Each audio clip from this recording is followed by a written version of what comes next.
বিয়ের বেনারসি গায়ে জড়িয়ে জানলার ধারে দাঁড়িয়ে নিজ বরযাত্রীকে ফেরত যেতে দেখছে জাফরিন।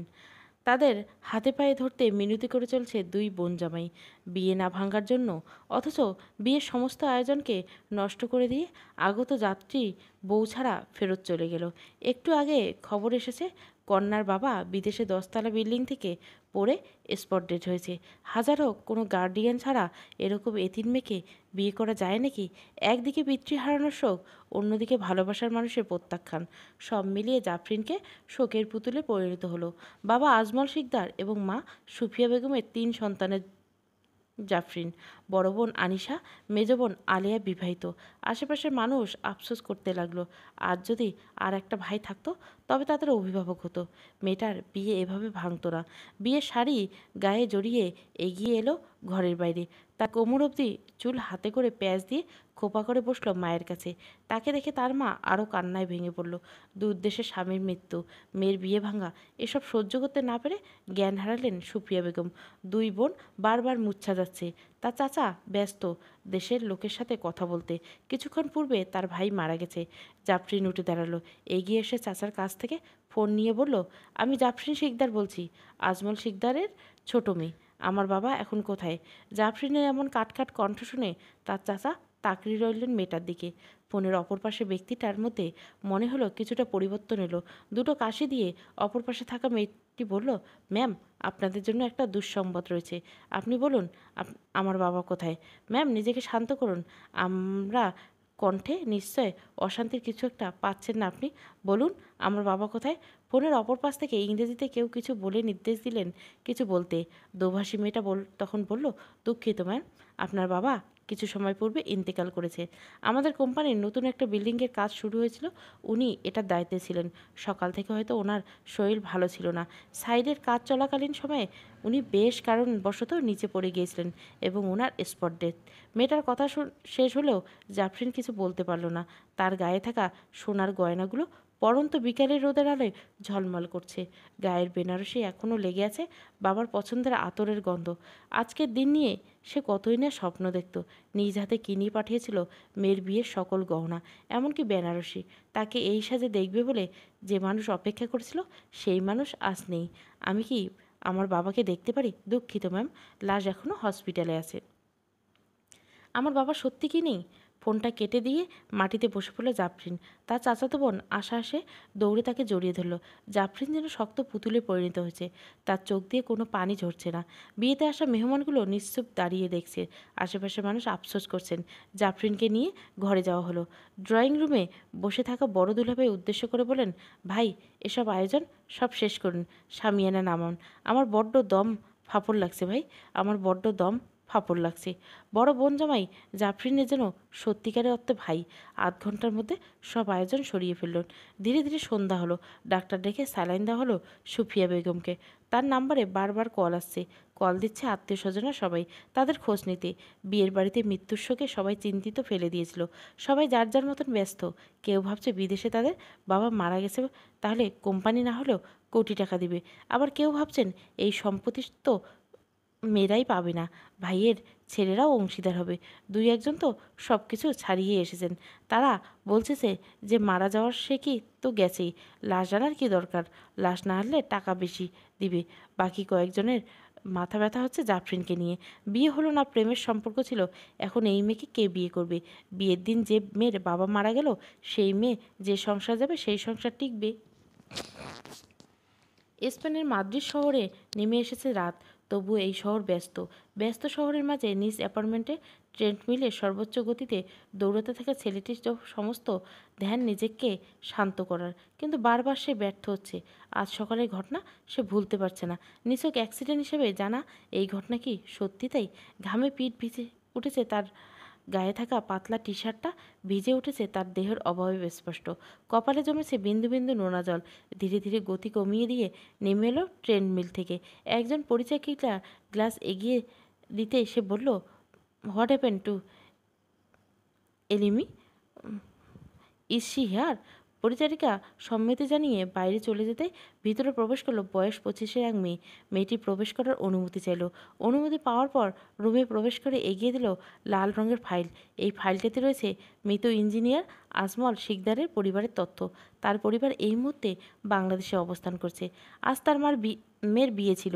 এই দিনের জন্য ছুটি চেয়েছিল, কিন্তু কোম্পানির ইস্যু করেননি। ভদ্রলোক আজ মারা গেছেন।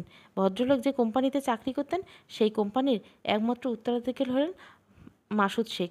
28-29 বছরের বয়সী মাসুদ শেখ একজন সফল ব্যবসায়ী। তার বুদ্ধি কিংবা যুক্তিতর্ক এনে দিয়েছে সফলতা। তার দাদা ছিল একজন বাংলাদেশি নাগরিক। দেশে এসে প্রণয়ের সম্পর্ক হয় তার দাদির সাথে। সে থেকে তার দেশে ফেরেননি, অথচ দেশের মানুষের প্রতি ছিল আলাদা টান। আজকের ঘটনার মতো ঘটনা মাঝে মধ্যে সামাল দেয় তার কোম্পানি। কিন্তু আজ যে মেয়েটি কিছু সময় পূর্বে তার বাবার কথা জিজ্ঞাসা করেছিল, সেই মেয়ে কথা কিংবা কণ্ঠ তাকে ভিতর থেকে চঞ্চল করে তুলছে। খবর নিতে জানতে পেরেছে তার বিয়ে আজ ভেঙে গেল। মানুষ হিসেবে তার খারাপ লাগছিল। এমিলিকে চলে যাওয়ায় আদেশ নিয়ে দীর্ঘ সময় শাওয়ার নিল মাসুদ। পেটানো শরীর বেয়ে ঝরে পড়া প্রতিটি পানিই যেন আজ তার ভেতরে অস্থিরতা লুকাইতে ব্যর্থ। ফিরে এসে আজমল সাহেবের স্ত্রীর নাম্বারে একটা মেসেজ পাঠালেন সে। অপেক্ষায় রইল যদি কোনো রিপ্লাই আসে। রাত গভীর হতে সমাবেশ বসছে জাফরিনদের বাড়িতে। কাকা, ফুপু, ফুপারা যে যার মতো কথা বলে যাচ্ছে। বেশি কথা হচ্ছে জাফরিনকে বিয়ে নিয়ে। আগেই বলেছিলেন বিয়ে দিতে দেয়নি, এখন আসর ভাঙলো। এই মেয়ে কে নেবে? কথা বলতে বলতে তারা জিজ্ঞেস করলেন, রাজকে আনতে হবে? জাফরিনের বড় ভাই তার বোনকে ধমক দিয়ে বললেন, চুপ থাক, এটা কেমন কথা? লাশ আনবো না কেন? না মানে 10তলা থেকে পড়েছে, কেমন অবস্থায় আছে কে জানে। কথাগুলো হজম করতে পারল না জাফরিন। ঘর থেকে বেরিয়ে কিছুটা উচ্চস্বর বলল, কিচ্ছু না থাকুক, খালি হাড্ডি থাকুক, তাও আমার বাবার লাশ আমি আনবো। আপনারা সিদ্ধান্ত দেওয়ার কে? আজ আমার পরিবারে এত বড় বিপদে আপনারা আসর বসে পান খাচ্ছেন। কসম করে বলতেছি, আমার বাপের লাশ নিয়ে যে একটা কথা বলবে তাকে আমি লাশ দেখতেও দিব না। আমাদের মনে আর কষ্ট দিয়েন না আপনারা। মায়ের কাছে ফিরে তার মাথায় জলপট্টি দিচ্ছিল। বাইরে থেকে তাকে বেয়াদব উপাধি দেওয়া হচ্ছে, এতে তার কিছু যায় আসে না। যে লোকেরা আজকে এসব বলতে পারে তাদের নিয়ে কিছু আশা করা যায় না। পাশে থাকা মায়ের ফোন হাতে নিয়ে দেখতে পেল বিদেশি নাম্বার থেকে মেসেজ এসেছে। There is no compensation for your loss, however I am sorry for your grief, take care of yourself, Masud Sheikh, CEO. মেসেজটা পড়ে পুরো হাসি ফুটে উঠল জাফরিনের অদরে। সে ফিসফিস করে বলল, আমার বাবার কোনো রোগ ছিল না মাসুদ সাহেব, সে মাথা ঘুরে পড়ে যায়নি, এটা আমার বিশ্বাস। গতকাল যে মেয়ের বাবা মারা গেছে, বরযাত্রী এসে ফেরত গেছে, ভোর হতে যদি জানতে পারে ফেরত যাওয়া বরযাত্রী পুনরায় এই বাড়িতে আসবে, অথচ তার জন্য না, তার চাচাতো বোনের জন্য, তখন সেই মেয়ের কেমন প্রতিক্রিয়া দেখানো উচিত তা সে নিজেই জানে না। নিজেদের উঠোনে কোণে কদবেল গাছটা নিচে বসে সে এই খবরটা জানতে পেরেছে। আজ তার প্রাক্তন আসবে তার চাচাতো বোনকে বিয়ে করতে। গতকাল চলে যাওয়ার পর সে একটা বারের জন্য কল দেয়নি তাকে, হয়তো দেওয়ার প্রয়োজন মনে করেনি। যদি করতো তবে এমন সময় তাকে ফেলে চলে আসতে যেতে হতো না। 6 মাসের প্রণয়ের সম্পর্ক, এরপর বিয়ে অবধি। পানির গ্লাসটা মাটিতে রেখে স্মিত হাসল জাফরিন। সম্মতি জানালো তার চাচাকে। অবশ্যই তারা বিয়েতে যাবে, কারণ সকল বোনদের মধ্যে আশা হচ্ছে তার প্রিয় বোন, বোন নয় বান্ধবীও বলা যায়, তার বিয়েতে অবশ্যই তারা যাবে। জাফরিনের এমন কথায় জান পরাণ অবাক হলো তার বড় আপার। কিছুটা কাঁদতে কাঁদতে বলল, তোর মাথা ঠিক আছে জাফরিন? তুই যাবি বিয়েতেই? কেন যাব না? না, কেন যাবি? দোষ তো তোর না, দোষ আমাদের কপালের। না হলে কালকেই কেন আব্বা মারা যায়, বরযাত্রী ফেরত যাবে। আপা কান্না থামান। কথায় কথায় আপনারা দুই বোন কাঁদা বাদ দেন। তুই বুঝবি না, আব্বার কথা ভুলতে পারি না। আব্বার কথা আপনাদের কেউ ভুলতে বলে নেই। আব্বা আজ দুনিয়াতে নেই, এটা আমার বা আপনাদের দোষ না। আল্লাহর হায়াত দেয়নি, এটা মানতে হবে। আর আমার বিয়ে ভাঙছে, এতে আমার দোষ নেই। কারণ যে ব্যক্তি আমার এই সময়ে, আমার আব্বা মারা যাওয়ার সময় আমাকে ছাড়তে পারে, যখন তাকে আমার সবথেকে বেশি দরকার, সেই ব্যক্তির সাথে আমি জীবনে কিভাবে পার করব? মানুষ এত কিছু দেখতে পারে, সবাই দেখবে 3 মেয়ের ছিল তার, ছোট মেয়েটার গতি করতে পারল না। সবাই কার কথা বলতেছেন আপনি? আপনার চাচা ফুপুদের কথা, যারা কালকে চিন্তা ভাবনা করতেছে কে কতটা সম্পত্তি পাবে, কত অংশের মালিকানা পাবে, কারণ আমাদের ভাই নেই বলে। এদের কথা ধরতেছেন আপনি? জাফরিনের কথায় এগিয়ে এলো তার মেজ বোন। সে একজন শিক্ষিকা। এগিয়ে এসে দুই বোনের পাশে বসে বললেন, আপা, আব্বা কিন্তু জাফরিনকে এক্ষুনি বিয়ে দিতে চাননি। আমাদের বিয়ে হয়েছিল আরও বয়স হয়ে, লেখাপড়া শেষ করে। আব্বা সবসময় চাইতেন তার মেয়েরা তার পরিচয়পত্র হোক। জাফরিনের বয়স মাত্র 18 বছর। এই বয়সে বিয়ে দেওয়ার কারণ ছিল কানাডায় গিয়ে যেন জাফরিনের একজন অভিভাবক থাকে, ওর কোনো বিপদ হলে যেন সেখানে তাকে আগলে রাখতে পারে। কিন্তু একবার ভাবুন তো, যে ছেলে এই সময় তার হাত ছেড়েছে, 24 ঘন্টা পার হওয়ার আগে আশাকে বিয়ে করতে আসছে, সেই ছেলের কাছে আমাদের বোন কতটা নিরাপদ ছিল। কথায় কথায় কাঁদতেন না আপা, মেয়ে মানুষ হওয়ার দরকার নেই, আগে মানুষ হন। নিজের রুমে বসে ভিডিও কনফারেন্সের মাধ্যমে ক্লায়েন্টের সাথে মিটিংয়ে ব্যস্ত মাসুদ। এই ডিলটা তাদের জন্য খুব গুরুত্বপূর্ণ। আজমল সাহেবের মৃত্যুর কারণে সকল ওয়ার্কার আজ কাজ বন্ধ রেখেছে। তাদের সেফটি ইস্যু নিয়ে কথা বলছে টিম লিডার। কিন্তু মাসুদকে জানানো হয়েছে সাইডে যথেষ্ট সেফটির ব্যবস্থা আছে। নিছক দুর্ঘটনা মাত্র আফজল সাহেবের মৃত্যু, কিন্তু কোনোভাবেই কাজে ফেরানো যাচ্ছে না শ্রমিকদের। তাদের দাবি, যেখানে কোম্পানি উচ্চপদস্থ কর্মকর্তার নিরাপত্তা নেই, সেখানে তাদের কাজের কী নিরাপত্তা? এই বিষয়ে ক্লায়েন্টের অফিসিয়ালি মেল কেউ অভিযোগ জানাচ্ছে। সত্যতা যাচাই করার জন্য আজকের এই মিটিং। মাসুদ একজন ঠান্ডা মস্তিষ্কের মানুষ। তার অধরে সবসময় লেগে থাকে স্মিত হাসি। এই মানুষটা তীব্র রাগ দেখাতে দেখাতে হাসি ধরে রাখতে পারে। যে বিনয়ী ক্ষিপ্র বুদ্ধিমত্তার মানুষ, সামনে থাকা ব্যক্তির মন বুঝতে তার খুব স্বল্প সময় লাগে। প্রথমে সে তার সামনে পক্ষের সাথে শুনবে, ধৈর্য ধরে তাদের সকল অভিযোগ মেনে নেবে, কিন্তু এরপর তার যুক্তি এবং পরিকল্পনা সম্পর্কে মতবে। শুধু এমনটাই নয়, ব্যাকআপ প্ল্যান হিসেবে থাকবে পরিকল্পনা 2। ক্লায়েন্টের একটা পছন্দ না হলে অন্যটা ঠিক পছন্দ হবে। প্রকৃত ব্যবসায়ী মানুষ আবেগ হয় না, তারা প্রফিট চেনে। ঠিক এমনি কেউ না কেউ থাকে ক্লায়েন্টের দলে। শিকারির মুখ থেকে শিকার ধরে আনার এই খেলায় অন্যতম খেলোয়াড় মাসুদ এখন জানে না যে তাকে নিয়ে খেলার মানুষ তার কতটা কাছে চলে এসেছে। শিকারি যেদিন শিকার হয়ে সেদিন অপেক্ষা ফুরিয়ে এসেছে। মিটিং শেষ করে এমিলিকে ডাকলো মাসুদ, যোগাযোগ করতে বলল। এমিলি কল দিলে 2বার রিং হওয়ার পর ভেসে আসলো এক নারী কণ্ঠস্বর। যে নারী কণ্ঠস্বর সমুদ্রের মতো শান্ত, অথচ এতটা শান্ত সমুদ্রে যদি গর্জন উঠে তবে। ম্যাম ভালো আছেন? জি বলুন, আমার বাবার কোথায় আছেন? লাস্ট ফ্রিজিং করে রাখা হয়েছে। আপনাদের সাথে কিছু বলার প্রয়োজন। বলুন। আমার বাবার কোম্পানিতে কিছু ইন্স্যুরেন্স ছিল, যেটার অংশীদার আপনারা 3 বোন হয়েছেন। এসব বিষয় তো দূতাবাস থেকে করার কথা, তাই না? আপনারা হুট করে এতটা আগ্রহ দেখাচ্ছেন, কিছু লুকাতে চাইছেন? সরি ম্যাম, আমরা কি লুকাতে চাইব? হতে পারে আমার বাবার মৃত্যু আপনাদের কাছে নিছক, কিন্তু আমার কাছে এমনটা নয়। ম্যাম, খুব দ্রুত সকল কাগজপত্র ইমেল করা হবে। সকল কিছু চেক করে আমাদের কনফার্ম করার অনুরোধ রইল। অপর পাশ থেকে কল কেটে দিয়েছিল। মাসুদ কিছু একটা অবাক হলো। যে মেয়ে বিয়ে ভেঙেছে, বাবা মারা গেছে, সেই মেয়ে এতটা শান্ত কেন? তার উচিত ছিল কল রিসিভ করতে কান্নাকাটি করা, কথা বলার সময় আটকে যাওয়া, অথচ সে এমন কেন? কোনোভাবেই প্রতিক্রিয়া নেই। জাফরিন দুপুরে খাবার খাওয়ার জন্য ডাকতে এসেছে তার ফুপুরা। পাশের বাড়িতে বিয়ে সেই ছেলের সাথে। ফুপুরা কাঁদছিল এসে। তারা বলেছিল তাদের কিছু করার নেই। তারা কী বলবে? গতকাল যখন বিয়ের কথা তাদের ভাই বলল, তারা নিষেধ করছিল, অথচ তার ভাইয়ের পরিবার শোনেনি। শত হলেও গতকাল তাদের ভাই মারা গেছে। তাদের গলা দিয়ে আজ খাবার নামছে না, তবুও তাদের থাকতে হচ্ছে, কারণ ওটাও ভাইয়ের বাড়ি। জাফরিনের মা গেলেন না।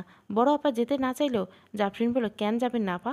আজ না গেলে কাল আপনাদের চাচারা বলবে আপনাদের পেটে হিংসে, তার মেয়ের সুখ সহ্য হয় না। কেন এসব শুনবেন?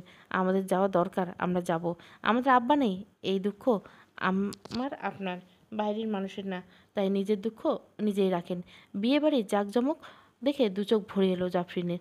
সামনে বসে থাকা বর বেশে ঈশানকে দেখে কান্না পাচ্ছিল তারা। গতকাল সকালে তাকে নিয়েই কতই না স্বপ্ন দেখেছিল সে, অথচ আজ সব মরীচিকা। জাফরিনকে কষ্ট দেওয়ার উদ্দেশ্যে হয়তো আশার বড় বোন তাকে টেনে নিয়ে গেল ঈশানের সামনে, আবদার করলো হাত ধুইয়ে দেওয়ার। জাফরিন শক্ত স্বরে বলল না। বলা শুনে তার দিকে তাকিয়ে রইল ঈশান সমেত বাকি সবাই। আমি কেন অন্যের বরকে হাত ধোয়াবো?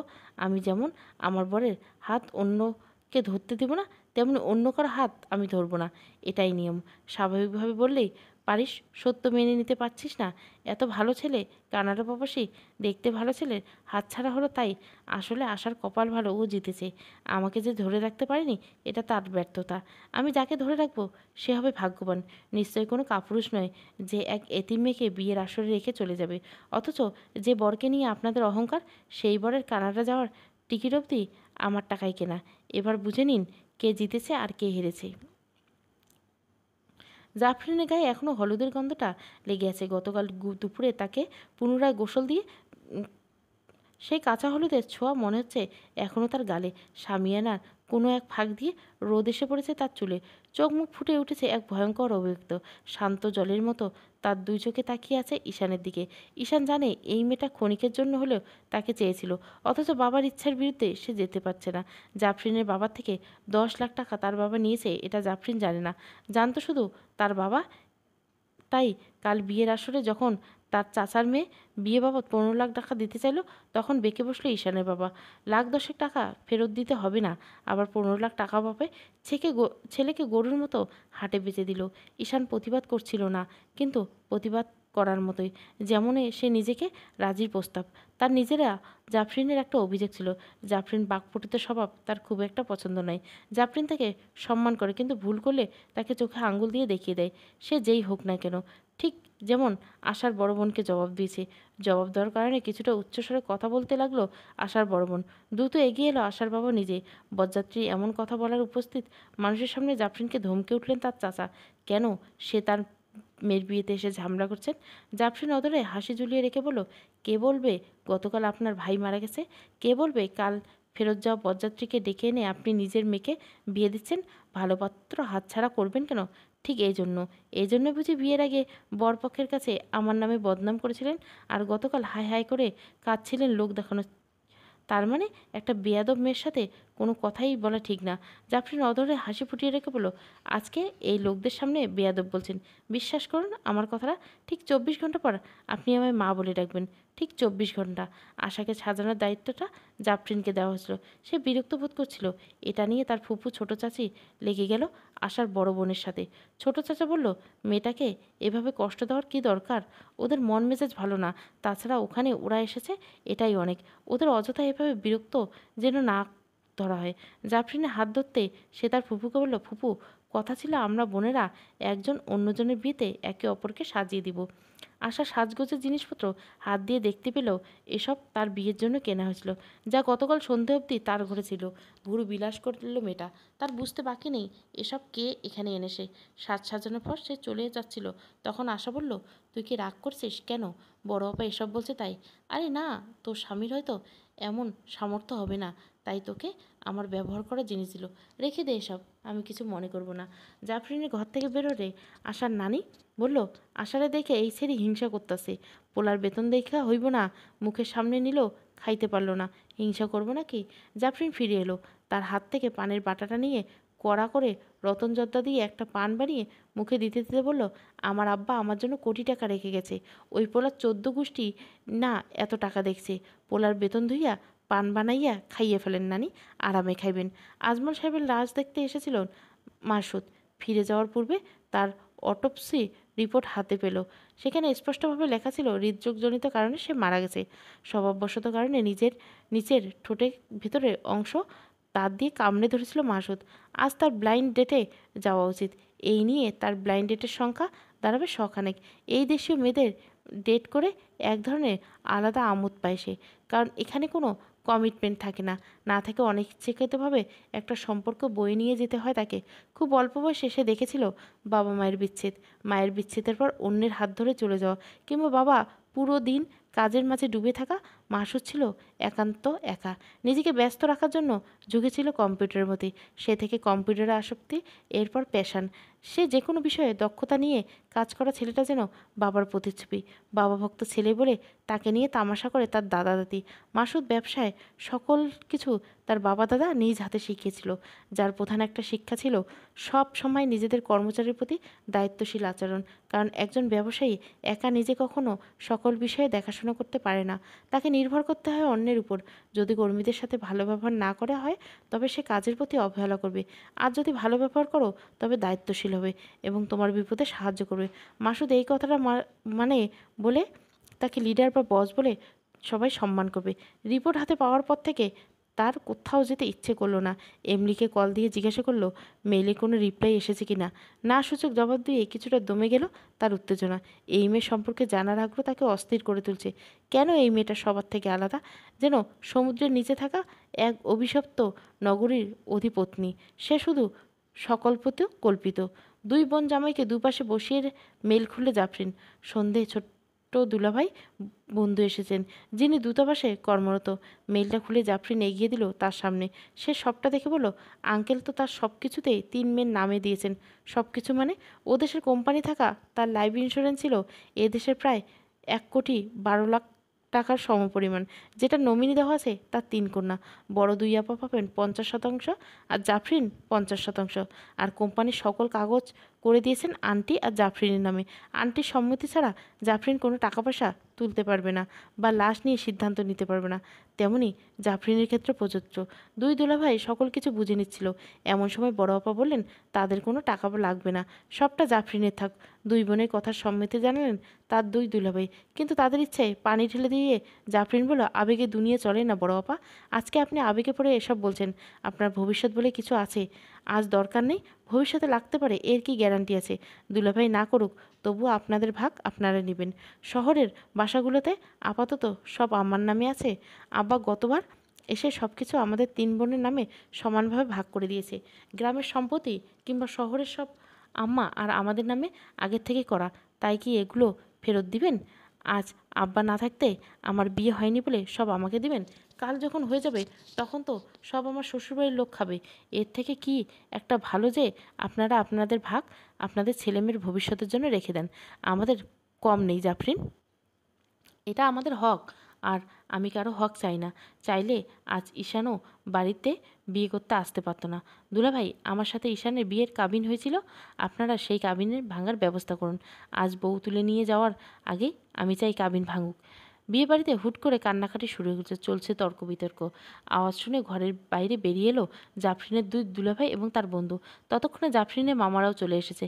তাদের আসতে দেরি হয়েছে কারণ তারা দেশের বাইরে ছিল।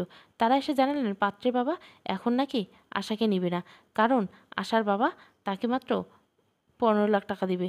আর জাফরিনের নামে নাকি এর থেকে বেশি টাকা আছে, এটা তারা জেনেছে। বিদেশ থেকে কল দিয়ে জানিয়েছে তাদের। এখন তারা জাফরিনকে বউ করে নিতে চায়। সবটা শুনে জাফরিন বেশ বিরক্ত হলো। সে জানতে পারলো ভিন দেশে বসে কেউ একজন পুতুল নাচ দেখাচ্ছে তাদের সবাইকে। ঈশানের সম্মুখে বসে তার চোখের দিকে তাকিয়েছে জাফরিন। এসে যে ঈশানের পাশে বসে আছে কাজী সাহেব। জাফরিনের দুই পাশে বসেছে তার দুই মামা। পিছনে দাঁড়িয়ে আছে দুলাভাই এবং মামাতো ভাইয়েরা। তাদের উপস্থিতিতে পরিবেশ পিনপণতা নীরবতা বজায় রেখেছে। কাজী সাহেবের দুজনের সম্মতি চাইলেন। জাফরিন বিনা বাক্যে ব্যয় করে সম্মতি জানালো। তার পক্ষ থেকে ওয়ালিয়া হয়ে সম্মতি জানালো তার বড় মামা অবসরপ্রাপ্ত মেজর জেনারেল সৈয়দ ইয়াকুব। জাফরিন স্বাক্ষর নেওয়ার পর কাজী সাহেব তার খাতাটা এগিয়ে দিলেন ঈশানের দিকে। ঈশান স্বাক্ষর করে দিতে তাদের কাবিননামা বাতিল হলো। কাজী ডেকে এনে যেভাবে কাবিন করা হয়েছিল কাজীর উপস্থিতিতে সেই কাবিন বাতিল করলো জাফরিনের পরিবার। ঈশানের বাবা অবশ্য গতকালকের জন্য মাপ চাইছিলেন, কিন্তু তার কথায় কেউ কান দেয়নি। কাবিনের বাতিল হবার পর ইয়াকুব সাহেব তার ছেলে এবং ভাইয়ের উদ্দেশ্যে বললেন, জাফরিনকে নিয়ে বাড়ি পৌঁছে দিয়ে এসো। তার রাশভারী কণ্ঠে যেন বজ্রের মতো লাগছিল। চেয়ার ছেড়ে উঠতেই জাফরিন পুনরায় ফিরে এলো তার মামার কাছে। মামার কানে কানে কিছু একটা বলতেই তার মামা ঈশানের বাবার উদ্দেশ্য করে বললেন, আপনি বসুন এখানে। বারবার ছেলেকে বিয়ে বাড়িতে এনে বউ ছাড়া চলে যেতে আপনার একটু সম্মানে লাগছে না? আপনার এত সম্মান না থাকতে পারে, কিন্তু আমাদের এলাকায় আমাদের মেয়ের একটা সম্মান আছে। আপনি আজ এখানে এভাবে যেতে পারবেন না। আপনি কি আমাদের জিম্মি করবেন? আমি থানায় কল দিব। আপনার দেওয়ার দরকার নেই। থানার ওসি আমার ভাইরা ভাই, তাকে আমি কল দিচ্ছি আসার জন্য। পকেট থেকে ফোন বের করতেই তিনি তার ছেলেদের বললেন, জাফরিনের মতো এই মেয়েটাও তোমাদের বোনদের মতো।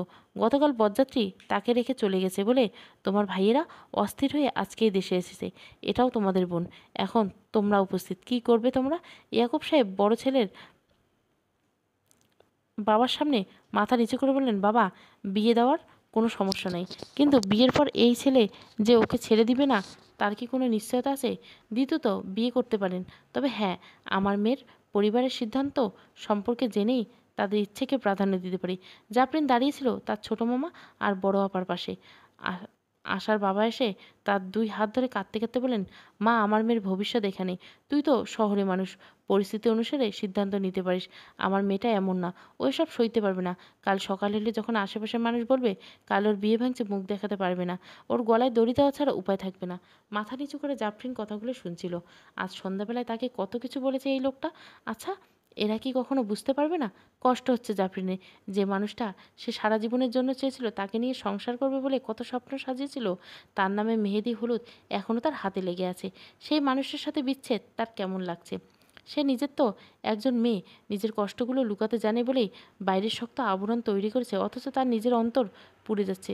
তার জায়গায় অন্য কেউ হলে হয়তো কাঁদতো। বাবার মৃত্যু বা বিয়ে ভাঙার পরে মানুষের কটু কথা শুনে আত্মঘাতী হওয়ার চিন্তা করতো, কিন্তু সে এমন নয়। তার কষ্ট হচ্ছে, তবে সে এটা মানে যে কান্নাকাটি করলে এসবের সমাধান পাওয়া যাবে না। বিপরীতের লোকের পিছনে তাকে নিয়ে তামাশা করবে।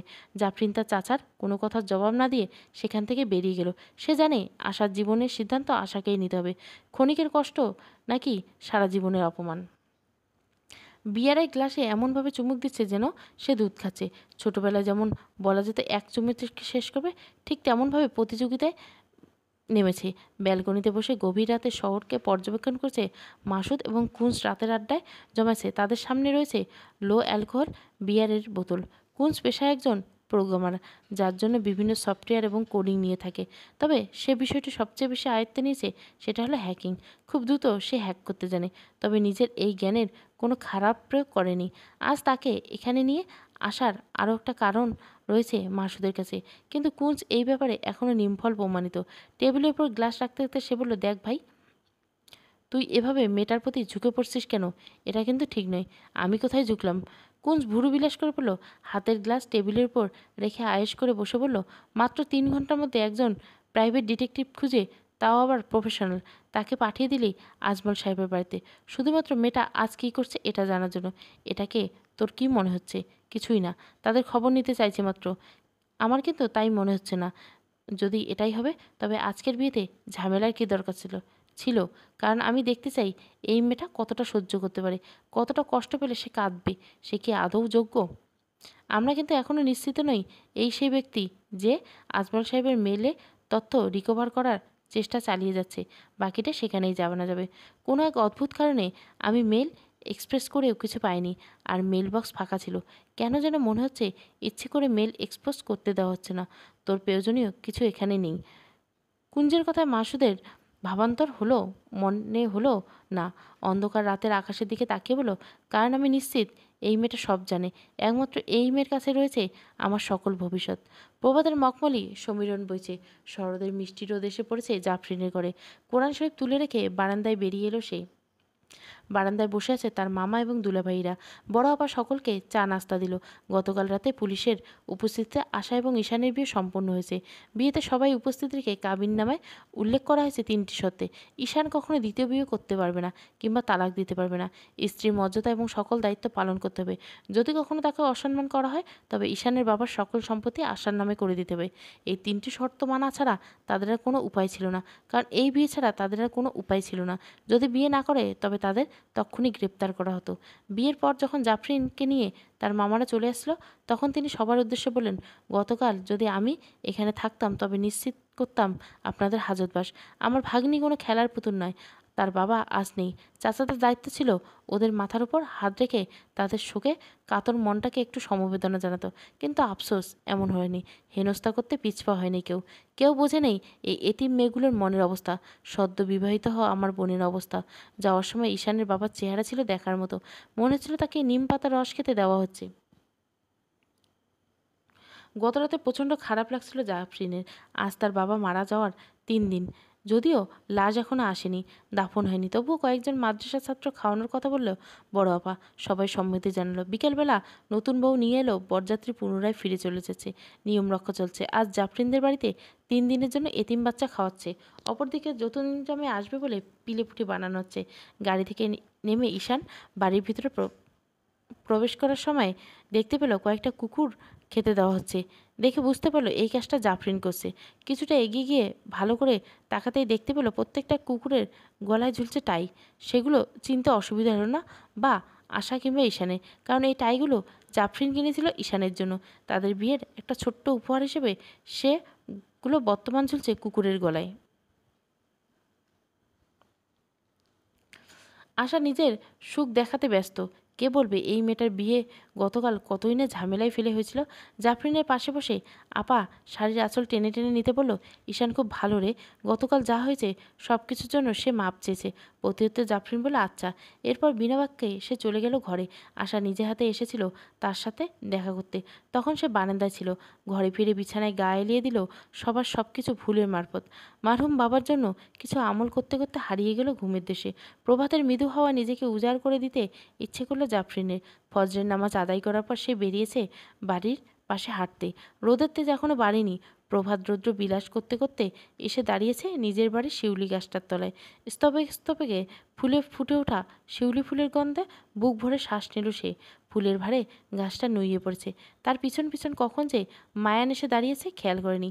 মায়ান হচ্ছে বড় আপার বড় ছেলে, এক কথায় খালার ভক্ত সে। 12 বছর বয়সে শরীরের গড়নের দিক থেকে সে সবার থেকে ভিন্ন। উচ্চতায় প্রায় জাফরিনের সমান। খালামণির পাশে দাঁড়িয়ে সে বলল, আতিন শিউলি নিবে? না রে, এখন কুড়োতে ইচ্ছা করছে না, তবে আঁচলে পেতে দাঁড়াও, আমি গাছ ঝাঁকি দিয়ে দিচ্ছি। মায়ান গাছ ঝাঁকি দিতে শিউলি ফুল ঝরে পড়ল জাফরিনের ওড়নায়। নিচে পড়া ফুলগুলো মায়ান কুড়িয়ে তার আঁচলে দিতে দিতে বলল, তুমি কাঁদছো না কেন? কেন কাঁদবো? সবাই বলছে তুমি এভাবে থাকলে পাগল হয়ে যাবে, তোমার কান্না করা উচিত, কাঁদলে কষ্ট হালকা হবে। আমার তো কোনো কষ্ট নেই মায়ান, আমার যা আছে সব নিয়তি। অন্তত আমাকে মিথ্যে বলো না। তুমি কষ্ট পাচ্ছ কিন্তু নানু বা মায়ের কথা ভেবে কাঁদছো না, তারা ভেঙে পড়বে বলে। জাফরিন হাত বাড়িয়ে ভাগ্নের মাথায় চুল লেগে থাকা শিউলি ফুল হাতে তুলে নেয়। সেই ফুলের দিকে তাকিয়ে বলে, একসাথে যদি আমরা সবাই ভেঙে পড়ি, তবে যে সমাজ মানুষ আমাদের সুযোগ নেবে, বলবে ওদের অভিভাবক নেই, ওদের সাথে অন্যায় করলে প্রতিবাদ করবে না। কিন্তু বাস্তবতা বড়ই কঠিন। আমাদের শক্ত থাকতে হবে, অন্তত আব্বার লাশ দেশে আসার আগ অব্দি। কথাগুলো শেষ করতে জাফরিন অনুভব করলো কেউ একজন তার মাথায় হাত রেখেছে। পিছন ফিরে তাকিয়ে দেখতে পেল তার মামাতো ভাই ইউভান দাঁড়িয়ে আছে। তার দিকে ফিরে তাকালো জাফরিন। 30 বছর বয়সী ইউভান বর্তমানে ইন্ডিয়ান ডায়াবেটিক ফুডজনিত বিষয়ে কোর্স করছে।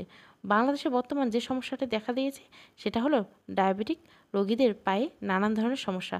পা সবথেকে অবহেলিত অঙ্গ হিসেবে বিবেচনা হলো যখন সেই পায়ে কোনো সমস্যা দেখা দেয়, বা তখন বুঝে আসে পা কতটা গুরুত্বপূর্ণ। এই রোগ তো আছে, কিন্তু নেই পর্যাপ্ত পরিমাণ ডাক্তার। তাই এই বিষয়টা একটা ভারতের ডিগ্রি নিচ্ছে ইউভান। এ সময় অবধি জানলার পাশে বিছানায় শুয়ে দূর থেকে জাফরিনের মুখের হাসি দেখছিল ঈশান। আশার ঘর থেকে ওদিকটা স্পষ্ট দেখা যায়। জাফরিন সচরাচর এমনভাবে হাসে না, তার এই হাসিতে যেন হাসতে থাকে তার পুরো মুখমণ্ডল। কিন্তু ইভানকে দেখেই উঠে বসল সে। জাফরিন তথাকথিত মামাতো ভাইদের তার একটু বেশি সন্দেহ। সন্দেহ হওয়ার পিছনে অবশ্য কারণ তার নিজেই।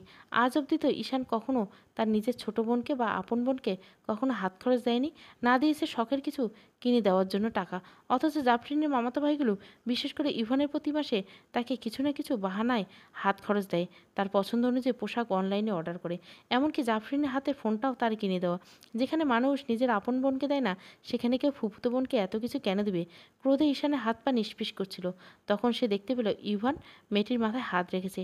রাগের বশে আঘাত করে বসলো জানলায়। অথচ তার এমন রাগের কোনো কারণ নেই। নিজে খুঁজে পেল না। ভালোবাসার সময় তো নেই, ব্যস্ত ভীষণ কাজে। হাত রেখো না বুকের পাড়ে, ঘামের জলে ভিজবে সাবার। করালো রৌদ্রুর কাছে পাই না হৃদয় রোদ। কাজের মাঝে দিন কেটে যায় তাদের কোলাহলে। তৃষ্ণার ছোঁয়া ঘরায় তল। নদী আমার বয়না পাশে, স্রোতের দেখা নেই, আটকে রাখে গোরস্থালিলেই। তোমার দিকে ফিরব কখন, বন্দি আমার চোখ পাহারা দেয় খল সমাজে। রুদ্র মোহাম্মদ শহীদুল্লাহর এর কবিতা আপন মনে আবৃত্তি করছিল মাসুদ। পার্কিংয়ে গাড়ি রেখে প্রবেশ করছে ভিতরে। আড্ডা জমিয়ে ভিন্ন বয়সী মানুষদের সাথে। ওয়াইন গিলাসে চুমুকের ঝড়। প্রবেশ করতে তাকে সাদরে আমন্ত্রণ জানালো তার দাদা সাহেব। আজ তার জন্মদিন। জন্মদিন উপলক্ষে তার দাদি পরেছেন জামদানি শাড়ি। অথচ আশেপাশে থাকা প্রতিটা মেয়ে প্রায় অর্ধনগ্ন অবস্থায় আছে বলে ধরা যায়। এদের মধ্যে দাদি এমন অবস্থায় দেখে মাসুদের অধর প্রসারিত হলে। সে জানে আজকেও তাকে বিয়ের কথা বলা হবে। একজন ছেলে কতকাল একা থাকবে? পিছন থেকে ছোট একজোড়া হাত এসে আঁকড়ে ধরল মাসুদের কোমল। আদো আদো বুড়িতে বলল, hey old boy, how are you? I am fine young man. ছেলেটাকে কোলে তুলে নিতে সামনে এসে দাঁড়ালো জেনিফা। হালকা বাদামি চুলের এই মেয়েটা সিঙ্গেল মাদার। এদেশে বিয়েটা এতটাই প্রয়োজনীয় বলে কেউ মনে করে না, কারণ প্রতিটা মানুষ এখানে আত্মনির্ভরশীল হতে চায়। জেনিফার দুঃসম্পর্কে চাচাতো বোন হয় মাসুদের, একসাথে পড়ালেখা করেছিল। অথচ কে জানতো এই ফুলের মতো মেয়েটার ভাগ্য এতটা কষ্ট। মাসুদের ফোন হুট করে বেজে উঠল। বাচ্চাটাকে নামিয়ে দিয়ে ফোনের দিকে তাকাতে অধর পুনরায় প্রসারিত হলো, কারণ স্ক্রিনে দেখলো জাফরিনের নাম। হ্যালো! স্পষ্ট এবং তেজস্বী সুরে জাফরিন ইংরেজিতে বলল, আমি বাংলাদেশ থেকে বলছি, মিস্টার আজমল শিকদারের ছোট কন্যা। আমি কি জানতে পারি আমার বাবার লাশ আমরা কবে ফেরত পাবো? জাফরিনে আমার কণ্ঠে আরও একবার মাহসুদকে আহত করলো। সে যেন বর্ষার জলে বিলে থাকা কোনো এক সাদা বক, যার পায়ে হুট করে লেগে গেছে অযাচিত কিছু। নিজের অস্ত্রিত্ব এবং পরিচয় করে সে বলল, ম্যাম, কিছুদিন সময় লাগবে, তবে আমরা দ্রুত করার চেষ্টা করছি। আমরা নির্দিষ্ট তারিখ জানা প্রয়োজন। কিছু রুলস রয়েছে ম্যাম, সব কমপ্লিট হলে আমরা আপনাদের জানাতে পারবো। আপনি কি মেইলে জবাব দিয়েছেন? জি, পাঠিয়ে দিয়েছি। জাফরিন সাথে কথোপকথন শেষ করে বেশ সময় চুপ করে রইল মাসুদ। এই মেয়েটা কেন নিজের মাঝে নিজে এক শান্ত সাগর, সে তাকে টানছে চোরাবালির মতো। জাফরিনের প্রতি ইউভানের স্নেহ ভালোবাসা সবটাই বোনের মতো, কিন্তু এদিকে স্বাভাবিকভাবে কখনোই নেয়নি জাফরিনের দাদাবাড়ির লোকজন। তারা একে অপরের সাথে আলোচনা করছিল, জাফরিনের বাবা যেহেতু তাদের জন্য এত কিছু রেখেছে, তাই তার মামাতো ভাই মামারা জমি টাকা পয়সার জন্য হলেও তাকে বিয়ে করবে। আর যেহেতু জাফরিন তাদের প্রতি একটা আলাদা টান রয়েছে, তাই বিয়েতে সে নিজেও অমত করবে না। কিন্তু এইভাবে তার ভাইয়ের কষ্টের কামাই তো অন্যের ছেলে খেতে দেওয়া যায় না। জাফরিনের ভালোর জন্য তারা সবাই মিলে সিদ্ধান্ত নিল, জাফরিনের যে চাচাতো ভাই ক্লাস 8-এ পড়ার পর থেকে বাজারে দোকান করে, সেই চাচাতো ভাইয়ের সাথে যত দ্রুত সম্ভব বিয়ে দিতে হবে। এতে ঘরের মেয়ে ঘরেই থাকবে আর টাকাও। আর এতে যদি ওর মামারা কোনো সমস্যা করতে চায়, তবুও তারা মানবে না। প্রয়োজনে তাদের এক ঘরে করে বিয়েটা তাদের দিবে, আর ওটা লাশ আসার আগেই। বাবা মারা যাওয়ার 4 দিনে মাথায় যেসব আত্মীয় স্বজন মানুষ বিয়ে নিয়ে তাদের বাড়িতে এসেছিল, তারা বলছিল বাবা মারা গেলে এখন তো 1 বছরে বিয়ে শাদী দেওয়া যাবে না, গুরুদশা বছর চলবে। জাফরিনের মায়ের কাছে কথাটা বলার সাথে সাথে ভদ্রমহিলা কিছুটা নড়ে চড়ে বসলেন। তার ভাবভঙ্গিতে মনে হচ্ছিল তিনি মনে রাজি হয়ে যাবেন, কারণ তাকে বোঝানো হচ্ছে তার মেয়েকে তার কাছেই থাকবে। এখন তার জীবনে আর কি আছে? যার স্বামী নেই, তার কিছু নেই। মেয়ে বিয়ে দিলে সে পরের বাড়ি চলে যাবে, অথচ বাড়ির মেয়ে বাড়িতে থাকলে আপত্তি কিসের? জাফরিন এবং তার 2 বোন চুপচাপ বসে কথাগুলো শুনছিল। তাদের মাঝে এখন আর এতটা শক্তি নেই যে তারা সবার সাথে লড়াই করবে। জাফরিনের মা স্তম্ভিত দৃষ্টিতে তাকিয়েছে মেয়ের দিকে। তার বারবার মনে পড়ছে যেবার জাফরিন হলো সে রাতের কথা। চারদিকে কামিনী ফুলের সৌরভ খাখা করছিল। এত শান্ত রাত যেন সে জীবনে কখনো পায়নি। বাইরে মৃদুমন্দ সমীরণ বইছে। পুরনো উঠানে খেলা করছিল জ্যোৎস্না। সেই রাতের মধ্যে ভাগে হুট করে প্রসব বেদনা উঠে তার। হাসপাতালে নিয়ে যাওয়ার প্রয়োজন হয়নি। বাড়িতে সাধারণভাবে জন্ম হয় তার মেয়ে। মেয়েটা যেন তার মাকে আর কষ্ট দিতে চাইছিল না, তাই এত শান্তভাবে জন্ম নিয়েছিল। গায়ের রং রাতের পরিবেশ মিলিয়ে মনে হচ্ছিল সবচেয়ে দামি ফুল যেন ফুটেছে। জাফরান রঙের সাথে মিল রেখে নাম রাখা হয়েছিল জাফরিন। অন্তত দামি সেই বস্তু, পৃথিবীর সব কিছুর ঊর্ধ্বে তার এই 3 সন্তান। অথচ এই মানুষগুলো কিনা তাকে তুচ্ছ তাচ্ছিল্য করছে, তাকে নিয়ে তামাশা করছে। নিজের মাঝে নিজেকে হাতড়ে বেড়াচ্ছে জাফরিনের মা। স্বামী রেখে যাওয়া 3 সন্তান এখন তার সব কিছু।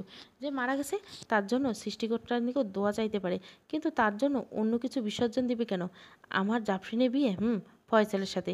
তোমাদের হাতে গড়া ছেলেও জাফরিনের থেকে 5 বছরের বড়। ও কিসের কম জানেন? আমার মেয়েটা কানাডায় লেখাপড়া করতে যাবে।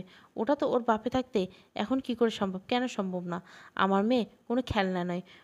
যখন মনে হলো বরযাত্রী এসে ফিরে যাবে, আবার পরের দিন অন্য মেয়েকে বিয়ে করতে আসবে, আবার বিয়ে করতে যাবে, আবার পরের দিন আপনারা হাই স্কুল গণ্ডি পার হয়নি এমন ছেলের কাছে আমার মেয়ে বিয়ে দিতে চাইবেন, আর আমার মেনে নিতে হবে? সুফিয়ান বেগম শান্ত স্বরে বলা কথাগুলো শুনে সবাই নিশ্চুপ হয়ে রইল। এরপর ওর বড় চাচা বলল, মেয়েরে কোন জজ ব্যারিস্টার বানাবা? সারা জীবন তো আমার ভাইয়ের রক্ত চুষে খাইছো, এখন কি লাস্টারও শান্তি দিবা না? স্ত্রী সন্তানদের দায়িত্ব পালন করাকে রক্ত চুষে খাওয়া বলে না। যদি এটা বলে তবে এটাই। আমার মেয়ের ভবিষ্যৎ নিয়ে আপনাদের এত ভাবতে হবে না। এই বাড়িতে তাহলে থাকতে পারবেন না বলে দিলাম। এটা আমার ভাইয়ের বাড়ি আর আমার স্বামীর। আইন অনুসারে আমরাও এই বাড়ির অংশীদার, কারণ আজমলের কোনো ছেলে নেই। যতক্ষণ অবধি বাড়ি আপনার ভাইয়ের নামে ছিল, কিন্তু এই বাড়ি তো এখন আম্মার নামে। মায়ের উপর প্রতিটা মানুষের ক্ষিপ্ত আচরণ দেখে এগিয়ে এসে জাফরিন কথাটা বলল। সবাই অবাক দৃষ্টিতে তাকিয়ে রইল। মানে, কবে চুরি করে লিখে নিয়েছে তোর মায়ে? চুরি করে লিখে নেওয়ার কি আছে? বাবা সারা জীবনের উপার্জন, তার স্থাবর সম্পত্তি সব মায়ের নামে করে দিয়েছে। এটা 5 বছর আগে হয়েছে। আর শহরের বাকিগুলো আমাদের 3 বোনের নামে। ধানের জমি বাবা যেগুলো রেখেছিল সেগুলো মায়ের অবর্তমানে 1 অংশ চলে যাবে এতিমখানায়, আর বাকিটা আপনাদের নামে। এই চুটকি মুটকি নিয়ে আর কি করব? তোর বাপে মরে গেছে, কিন্তু যে কাজ করে গেল জীবনে কব্বরেও শান্তি পাবে না। চিন্তা ভাবনা করে কথা খরচ করবেন, কারণ আপনি এখনও আমার বাড়িতে আছেন আর কথা বলছেন আমার বাবার সম্পর্কে। সে নিজে যা ছিল তা আমাদের নামে দিয়ে গেছেন। আর দাদার যে জমিগুলো আব্বা পেয়েছিল সেসব তো আমাদের দেয়নি, সেসব আপনাদেরকেই দিয়ে গেছেন। সে কীভাবে বেইমানি করলো, সেরা সেরা কতগুলা তাদের দিয়ে গেছে। তাই তো বলি, এত হ্যাডাম দেখাও কার পাওয়ারে। বাজার করার উদ্দেশ্যে ইভান ও তার বাবা বাইরে গেছিল। বাড়ি ফিরে এসব শুনতে পেয়ে তিনি বললেন, আপনারা মানুষ হিসেবে নিম্নবর্গের, আপনাদের থেকে তো এরা নিরাপদ নয়। জাফরিনের বড় চাচা ঘর থেকে বের হতে হতে বললেন, বিয়ে তো ফয়সালের সাথে হবে, রাজি না হলে গ্রামবাসী সেই ব্যবস্থা করবে। আমার কোনো প্রেমিক নেই, আছে শুধু অন্ধকার। নেই কোনো বন্ধু, আছে একরাশ মেঘ। কই, আমার তো আসে না বসন্ত, না আসে শরতের মেঘপুঞ্জ। আমার কাছে শুধু আমি, যার সাথে নিজেই রয়েছি জীবনযুদ্ধে। জাফরিন সোশ্যাল অ্যাকাউন্ট স্টক করার সময় স্ট্যাটাস চোখে পড়ল মাসুদের। মেয়েটা কয়েকটা ছবি দেখছিল সে, যে কেউ বলতে পারে আজমল সাহেবের মেশে। চেহারায় বেশ মিল রয়েছে, বিশেষ করে হাসিতে। আপাতত তার আগ্রহ জাফরিনের মুখশ্রী নিয়ে নেয়, তার আগ্রহ জাফরিনকে নিয়ে। আজ তাদের বাড়িতে যা যা হয়েছে সব শুনতে পেরেছে। ছদ্মবেশে একজন প্রাইভেট ডিটেকটিভ আশ্রয় নিয়েছিল তাদের মাঝে। জাফরিনের উপর 24 ঘন্টা নজর রেখেছে। তার বিষয়ে 3টি ব্যাপার খুব করে সামনেছে। জাফরিন মূলত 2 হাতে লিখতে পারে। রাতের অধিকাংশ সময় সে আকাশের দিকে তাকিয়ে কাটায়, এবং তাকে কঠিন ভাষায় না বলে নরম সুরে বলে সে বিনা বাক্যে সব ব্যয় মেনে নেয়। যদিও এসব কাজ করে তার নিজের নয়, তবে ইচ্ছাকৃতভাবে জাফরিনের সাথে যোগাযোগ করার দায়িত্ব নিয়েছে। এখন বাংলাদেশের সময় হবে রাত 10টা। তবুও সে ডায়াল করলো জাফরিনের মায়ের নাম্বারে। অফিসিয়ালি ফোন থেকে নয়, নিজের ফোন থেকে। কয়েকবার রিং হওয়ার পরে ভেসে আসলো জাফরিনের কণ্ঠস্বর। ঈশান বসেছিল বারান্দায়। এখান থেকে জাফরিনের বাড়ির উঠান স্পষ্ট দেখা যায়। জাফরিন কফির মগ হাতে নিয়ে ইভনের পাশে এসে বসলো। রাত তখন অনেক গভীর। ইভন কারোর সাথে ফোনে কথা বলছে।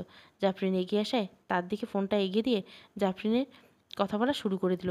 কথা বলার এক পর্যায়ে জাফরিন কিছুটা দুঃখী লাগছিল। সে সময় ইভান পুনরায় তার মাথায় হাত রাখে।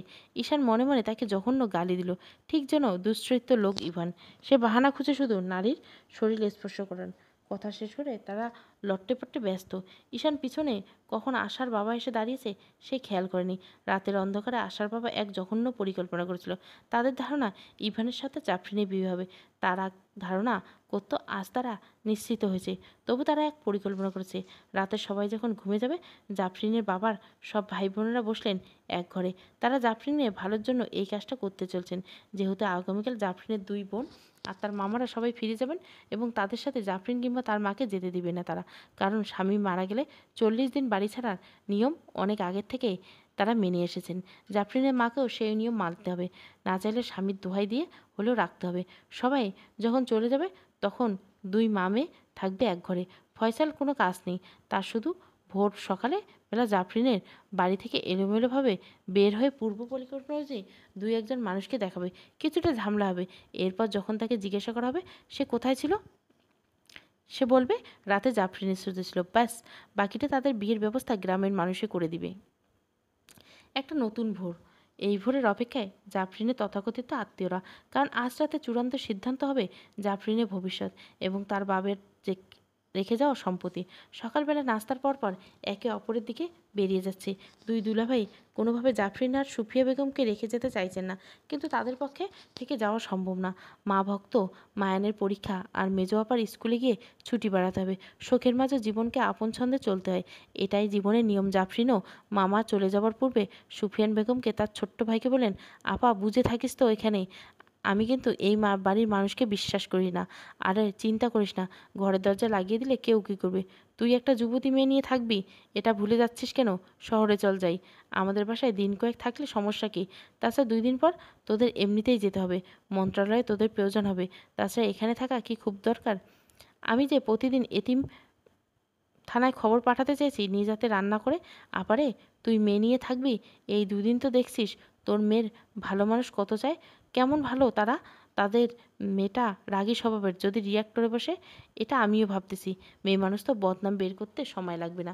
একটাবার, মাত্র একটাবার ভেবে দেখ, তোদের বাড়ির আশেপাশ থেকে যদি কোনো ছেলে রাতের বেলা যেতে দেখে, তাহলে তোর মেয়ের চরিত্রে দাগ লাগাতে ভাববে না চাচা পুপুরা? কথাটা শুনে চমকে উঠল সুফিয়া বেগম। তিনি এবার ছোট ভাইয়ের কথায় বেশ চিন্তিত হয়ে পড়লেন। এমনটা এই এলাকায় প্রথম হচ্ছে তা নয়। এর পূর্বে অরিত্রী নামে এক মেয়ের সাথে এভাবে সমাজের মানুষ সবার সামনে হেনস্থা করেছিল। দুটো ফাঁকা ঢোক গিলে সে মেয়ের দিকে তাকিয়ে গিয়ে বলল, জাফরিন, তুমি তোমার বড় আপার সাথে যাবে, না মামার সাথে। আম্মা, আপনাকে রেখে আমি কই যাই? আপনি কি একা থাকবেন? সমস্যা নেই, তোমার ফুপুরা আছে, তাদের সাথে রাত থাকতে পারবো। আপনার শরীর ভালো না, আর ইনসুলিন কেমন করে করবেন? তুমি এখানে থাকা নিরাপদ নয়। কথার মাঝে ইউভান এগিয়ে আসলো। ফুপু, এত চিন্তার কিছু নেই, ছোট চাচা যা বলেছেন আর আপনি যা ভাবছেন এমন কখনোই হবে না। দেশে আইন কানুন বলে কিছু আছে, আর তাছাড়া আল্লাহ আছেন। এতিমের উপর অন্যায় তিনি হতে দিবেন না। আপনি নিশ্চিন্ত থাকুন, যা হবার ভালোই হবে। সবাই চলে যাওয়ার পর বাড়িতে যেন উৎসব শুরু হলো। তারা মোটামুটি তৈরি করেছে তাদের প্ল্যান। এমনকি ফয়সালকে বলা হলো আজ রাতে ফিরে আসার সময় যেন সে চুল দাড়ি কেটে আসে, আর জাফরিনের জন্য লাল শাড়ির ব্যবস্থা করে। কারণ তার বিয়ের শাড়ি তো গত 2 দিন আগে আশাকেই দেওয়া হয়েছিল। এবার তার জন্য হাজারখানেক টাকা নিয়ে একটা শাড়ি কিনে আনলেন। ঈশান এসব কিছু নিজের চোখে ঘটতে দেখে অবাক হয়ে তাকিয়ে রইল। সে এবার দুই দশায় ভুগছে। চাইলে সে জাফরিনের চূড়ান্ত ক্ষতি হতে দেখতে পারে, আবার এই বিপদ থেকে উদ্ধারও করতে পারে। বাস্তব জীবনে কোনো শাহজাদা থাকে না যারা ঘোড়ায় চড়ে শাহজাদিকে বাঁচাতে আসে, বা কোনো এক দুষ্ট রাক্ষস থেকে তড়িবড়ি হাতে নিয়ে যুদ্ধে নেমে এবং যুদ্ধে জয়ী হয় শ্বেতরঙ্গা ঘোড়ায় করে শাহজাদিকে নিয়ে পাড়ি দেয় অচিনপুরে, কিংবা কোনো জাদু বলে কাটিয়ে দিবে সকল বিপদ। বাস্তবতা বড়ই নিষ্ঠুর, আমাদের ভয়াবহ থেকে ভয়াবহ রকমের কঠিন বাস্তবতা। ট্রেডমিলে দৌড়াতে থাকা অবস্থায় মাসুদ জানতে পারল জাফরিনদের বিরুদ্ধে জঘন্য পরিকল্পনা আছে। সবটা শুনে তার আজ কিংবা অভিব্যক্তি কোনো পরিবর্তন হলো বোঝা গেল না। নির্দিষ্ট সময়ের পর ট্রেডমিল থেকে নেমে দীর্ঘ সময় নিয়ে শাওয়ার নিয়ে বেরিয়ে এলো। এবার তার দেখার পালা, এই মেয়েটা কতটা কঠিন মনের অধিকারী। যে মেয়ে এত কিছু সহ্য করেছে, সেই মেয়ে এই পরিস্থিতি সামাল দিতে পারবে। জাফরিন আগামীকাল শুধু তার নিজের নয়, অপেক্ষা করছে মাসুদের ভবিষ্যৎ। প্রাইভেট ডিটেকটিভকে সে জানিয়ে দিল সকল প্রকার আপডেট যেন তাকে নিয়মিত দেওয়া হয়। নিজের রুম থেকে বেরিয়ে এসে রাতের আধারে আকাশের নিচে তাকিয়ে রইল মাসুদ। আকাশের মেঘদের আনাগোনা লেগেই চলছে। সেই মেঘগুলো একত্রে হয়ে একটা মুখরিত আলপনা আঁকছে। হুট করে মনে হলো তার চারপাশে ক্যামেলিয়া ফুলের গন্ধে ভরে যাচ্ছে। ধীরে ধীরে তার অস্বস্তি হতে লাগলো। সে দুহাতে মাথা চেপে ধরে বসে রইল ব্যালকনিতে। তার চোখের সামনে হুট করে দৃশ্য পরিবর্তন হতে লাগলো। সে নিজেকে আবিষ্কার করতে লাগলো এক মরুভূমিতে। সেখানে সে ব্যতীত কেউ নেই। তবে এটাই কি মৃত্যু? এটাই কি তার জীবনের শেষ সময়? দীর্ঘ সময় পর তার ঘোর কাটলো ফোনের শব্দে। নিজেকে ধাতস্থ করলো। ঘামে তার পুরো শরীর জবজবে আছে। আর আবারও অ্যাটাক হয়েছিল। তবে সে তার হাতের কাজ দ্রুত শেষ করতে চায়। আগামীকাল ভোর হতে সে অনেক কিছু বদলে দেবে। ঠিক সে সময় তার মেলে আসা জাফরিন এবং তার কম্পিউটারের স্ক্রিনে ছবি দেখে স্মিত হাসি ফুটে উঠল তার চোখে। নিজেকে কঠিন আবেগময়ী এবং নির্ভয় প্রমাণ করার জন্য জাফরিনকে একাকী ঘরে একেবারে নির্জন হয়ে পড়ে আছে। বিছানায় এপাশ ওপাশ করছিল সে। কোনো একটা কারণে সে নিজের ফোন ব্যবহার করছে না। কারণ হচ্ছে তার অতীত। হলুদের ছবি, বিয়ের বেনারসি পরা ছবি, তাছাড়া রয়েছে ঈশানের সাথে থাকা ছবি। ছবিগুলো ডিলিট করলে হয়ে যাবে, কিন্তু জাফরিন বারবার মনে ছিল ছবিগুলো দেখলে তার ভিতরে বইতে থাকা ঝড় সব এলোমেলো না হয়ে যায়। ল্যাপটপ অন করে সোশ্যাল মিডিয়ায় লগ ইন করতে দেখতে পেল তার বাবার মৃত্যুর ঠিক 15 মিনিট পূর্বে তার বাবা কিছু ডকুমেন্টস তাকে পাঠিয়েছে। কিছু পাসওয়ার্ড দেওয়া আছে ফাইলে। তাছাড়া তার বাবা নিজের সোশ্যাল অ্যাকাউন্টের তথ্য দিয়েছে। এসব দেখে তার বেশ কৌতূহল জাগলো। তার বাবা হুট করে তাকে এসব কেন পাঠিয়েছে? বিছানা ছেড়ে উঠে জাফরিন প্রথমে এক মগ কফি নিয়ে বসলো। ধীরে ধীরে রাতের আধার নেমে এসেছে। সেদিকে খেয়াল নেই। সে ব্যস্ত হয়ে পড়ছে তার বাবার রেখে যাওয়া এক ধাঁধার সমাধানে। তার বাবা আর্কিটেকচার ছিলেন, কিন্তু শখ ছিল কম্পিউটারের কোডিং নিয়ে। সে সহজে ভাষা কোডিংগুলো মাধ্যমে লিখতেন, যেটা অন্যের পক্ষে বোঝা সম্ভব নয়। জাফরিন এসবে বোঝে না, তবুও চেষ্টা করছিল। না পেরে বিরক্ত হয়ে বাবার আইডির মেসেজগুলো দেখার সময় ঈশানের সঙ্গে কথোপকথনে দেখে অবাক হয়ে গেল। তাদের অগোচরে যে তার বাবা ঈশানকে 10 লাখ টাকা দিয়েছে মাত্র জাফরিনকে বিয়ে করার জন্য, এটা তার বিশ্বাস হচ্ছে না। বিষয়টা ইভানকে জানিয়েছে। বিরক্ত হয়ে মেয়েটা ঘুমিয়ে পড়ছিল নিজের ঘরের জানলা খুলে। পরদিন সকালবেলা এই ঘরের জানলা দিয়ে বেরিয়ে আসতে দেখা যায় এলো ফয়সালকে। তার শরীরে কয়েক জায়গায় কারো নখ লেগেছে। ব্যক্তিগত মুহূর্তে চিহ্ন হিসেবে প্রমাণ দিচ্ছে সেসব। বাইরে থেকে চিৎকার চেঁচামেচি শুনে জাফরিন এবং তার মা বেরিয়ে এসলো। ফয়সালকে দেখে নিজ অন্যায় মুখ ঢাকলেন তিনি। তবে কি তার অবচেতন মনের সেই ভয় সত্যি হয়ে গেল? চলবে ক্যামেলিয়া প্রথম পর্ব। ভালো লাগলে অবশ্যই লাইক, শেয়ার এবং সাবস্ক্রাইব করবেন। Thank you for watching.